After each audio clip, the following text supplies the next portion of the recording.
السلام علیکم ورحمۃ اللہ وبرکاتہ۔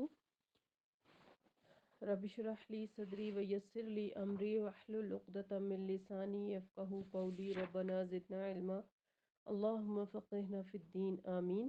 آیت نمبر 21 سورہ النساء تک ہم نے پڑھا تھا۔ رمضان سے پہلے ہماری یہ تفسیر چل رہی تھی، ہم پیچھے سے ریکیپ کر لیتے ہیں آگے جانے سے پہلے۔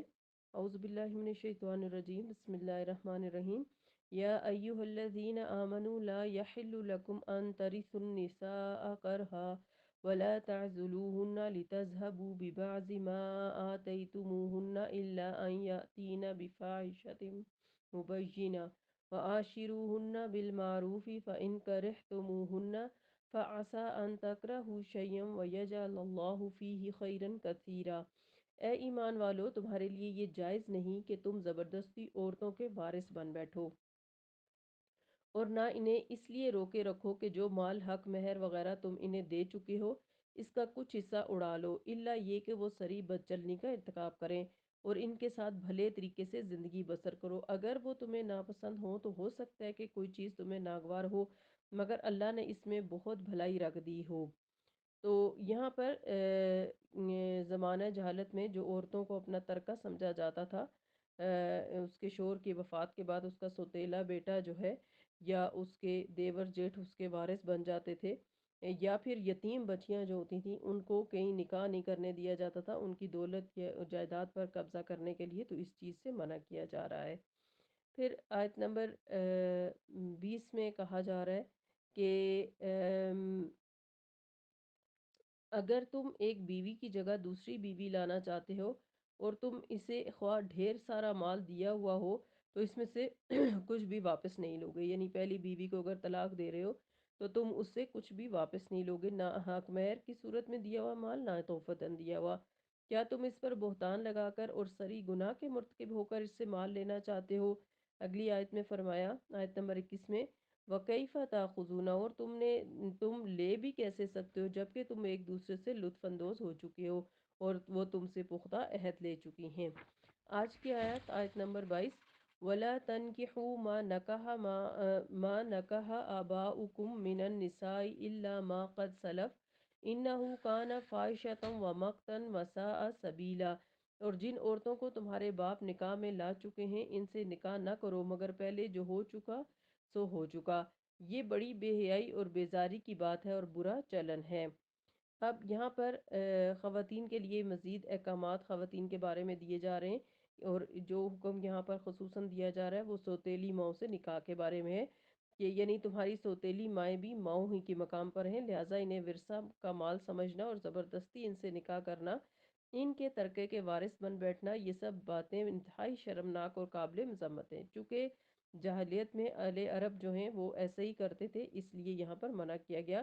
البتہ جو نکاح اس حکم کے آنے سے پہلے تک تم کر چکے ہو وہ کالعدم قرار نہیں دیے جائیں گے، نہ ان سے پیدا شدہ اولاد حرامی تصور کی جائے گی، وراثت کے احکام بھی ان پر لاگو ہوں گے، لیکن اس حکم کے بعد تم پر سوتیلی ماؤں سے نکاح کرنا حرام ہے۔ پھر اگلی آیت، آیت نمبر 23، حرمت علیکم امہاتکم و بناتکم و اخواتکم و عماتکم و خالاتکم و بنات الاخی و بنات الاختی و امہاتکم اللاتی ارزانا و اخواتکم من الرضاعتی و امہات نسائکم و ربائبکم اللاتی فی حجورکم من نسائکم اللاتی دخلتم بہن فإن لم تکونوا دخلتم بہن فلا جناح علیکم فحلائل ابنائکم الذین من اصلابکم وان تجمعوا بین الاختین الا ما قد سلف ان اللہ کان غفورا رحیما۔ آیت نمبر 23 میں فرمایا، تم پر حرام کی گئیں تمہاری مائیں، تمہاری بیٹیاں، تمہاری بہنیں، تمہاری پھوپھیاں اور تمہاری خالائیں، بھتیجیاں، بھانجیاں، اور تمہاری وہ مائیں جنہوں نے تمہیں دودھ پلایا ہو یعنی رضائی مائیں، اور تمہاری دودھ شریک بہنیں یعنی رضائی بہنیں، تمہاری بیویوں کی مائیں اور یعنی تمہاری ساسیں، اور تمہاری بیویوں کی وہ بیٹیاں جو تمہاری گود میں پرورش پا رہی ہوں، یعنی اگر کسی عورت کی پہلے شوہر سے بیٹی ہو تو وہ بھی حرام ہے، بشرطے کہ اپنی ان بیویوں سے صحبت کر چکے ہو،